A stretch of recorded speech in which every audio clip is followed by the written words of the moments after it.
హరే కృష్ణ. ఈ రోజుల్లో చాలామందిని లోపల తొలిచేస్తున్న ఒకే ఒక ప్రశ్న, నేను చేసిన తప్పులకు ఇక విముక్తి లేదా, నా గతం నన్ను ఎప్పటికీ వెంటాడుతూనే ఉంటుందా అని. మనిషి అన్నాక తప్పులు చేయడం సహజం.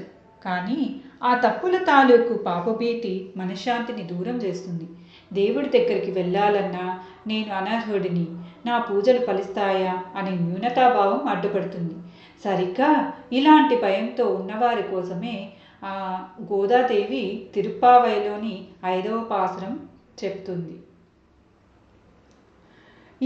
దీని భావం ఏమిటంటే, చెలులారా, అసాధ్యాన్ని సుసాధ్యం చేయగల మాయావి మధురానగర రక్షకుడు, యమునా తీరవాసి, గొల్లవారి వంశానికి మణిదీపం, తల్లి దేవకీదేవి గర్భాన్ని ప్రకాశింపచేసిన ఆ దామోదరుడైన శ్రీకృష్ణుడిని మనం శరీరంతో పాటు మనసుతోనూ పరిశుద్ధులమై చేరి పవిత్రమైన పూలతో సేవించి నోరారా కీర్తించి మనసారా ధ్యానిస్తే చాలు.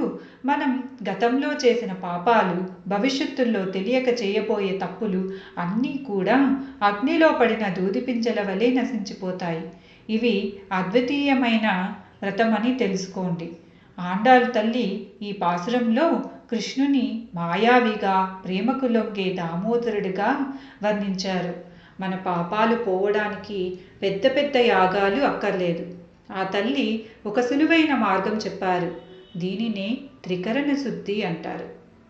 మనం శారీరకంగా, మానసికంగా శుద్ధి అయి నేను తక్కువ వాడిని అనే న్యూనతాభావాన్ని, అహంకారాన్ని వదిలి ఆ కృష్ణుణ్ణి నోరారా కీర్తించి మనసారా ధ్యానిస్తే చాలు.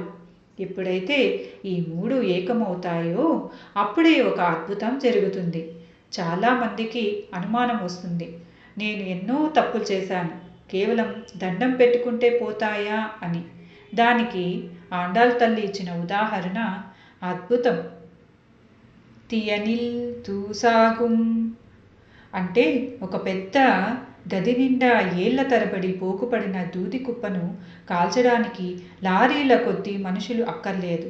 కేవలం ఒక చిన్న నిప్పు రవ్వ చాలు. క్షణాల్లో ఆ దూదంతా బూడిదవుతుంది.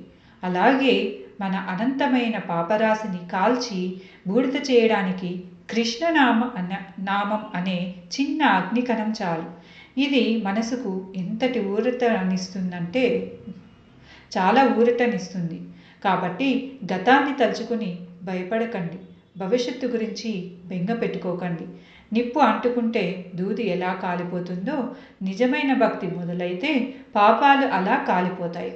అంతేకాదు, భక్తిలో ఉన్న వారిని ఇకపై తప్పులు చేయకుండా ఆ భగవంతుడే కాపాడుతాడు. భగవంతుడు మన తప్పులను లెక్కపెట్టే అకౌంటెంట్ కాదు, మన ప్రేమను కోరుకునే తండ్రి. ఈ రోజు నుండి గత తప్పుల భారాన్ని దించివేద్దాం. శుద్ధమైన మనసుతో నోటి నిండా కృష్ణనామంతో జీవించడమే నిజమైన వ్రతం. హరే కృష్ణ.